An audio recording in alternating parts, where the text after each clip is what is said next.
Whether you've stayed clear of cannabis your entire adult life, or called yourself a stoner, it's hard to ignore the mounting growth that the industry has experienced in the last 5 to 10 years.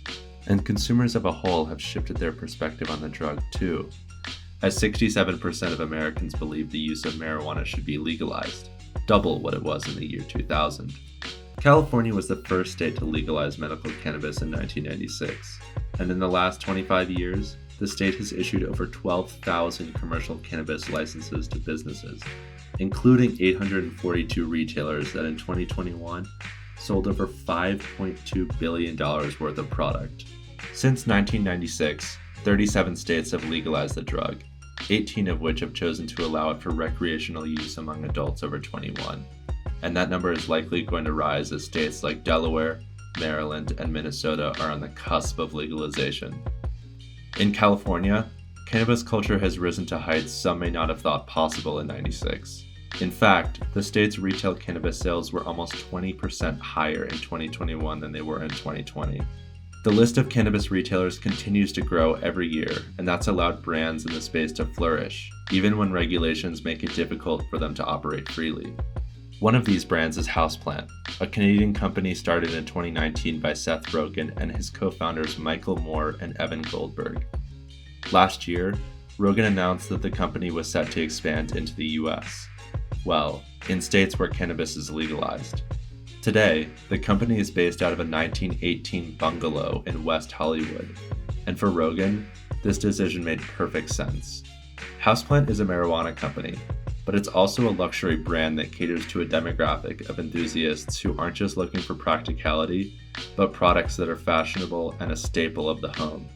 In the bungalow and on Houseplant's website, you'll find 2-foot-tall walnut and brass standing ashtrays, polished marble car lighters, cast iron match holders, and aluminum and leather block table lighters modeled after products of the 50s, 60s, and 70s, all for a pretty penny.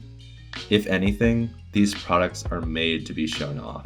And for a long time, that wasn't possible given federal laws and regulations that prohibited the use of cannabis until the 90s, many of which carried over into the 2000s and 2010s and put the industry in a stronghold.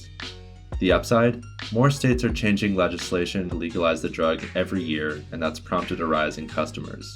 In fact, marijuana companies raised $116.8 billion in 2019, and according to Viridian Capital Advisors, that number is only going to rise.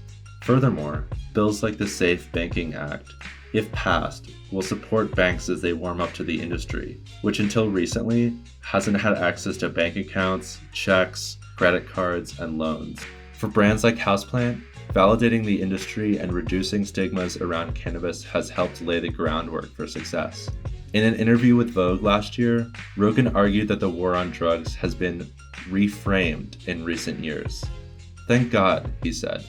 Weed started becoming more legal, more culturally acceptable, and some of the stigmas around it started to be shed, and people started to understand why it was illegal in the first place. But turning the needle is, of course, multifaceted. Politics aside, the release of Rogen's 2008 feature-length film Pineapple Express was and still is part of an ongoing cultural shift that's destigmatized the use of cannabis. Houseplant is in some ways a product of the film. The brand sells numerous strands named after Pineapple Express, and according to Rogen, we started our own line of weed without even meaning to. Now, most high-end cannabis brands aren't started by a Hollywood celebrity. Think Burb, Eddie Parker, Marley Natural, Curaleaf, or Rogue Pock. Just the same as Houseplant, these brands mix cannabis with fashion, design, and a lifestyle that both validates and destigmatizes these products. Carving out an audience that's willing to spend $300 on a standing ashtray is seemingly easier when there's so much competition in the space, too.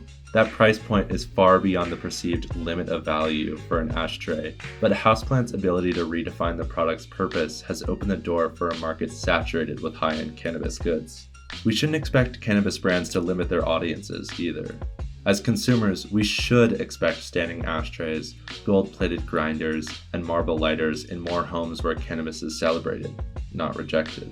Seth Rogen said it perfectly when he recalled the creative energy that used to go into ashtrays. But as smoking cigarettes went out of style, so did the handcrafted products of the time. Learning how to repurpose these relics was key, And they'll make more of an impact as an increasing number of consumers not only believe cannabis should be legal, but are excited to explore what these brands and retailers have to offer.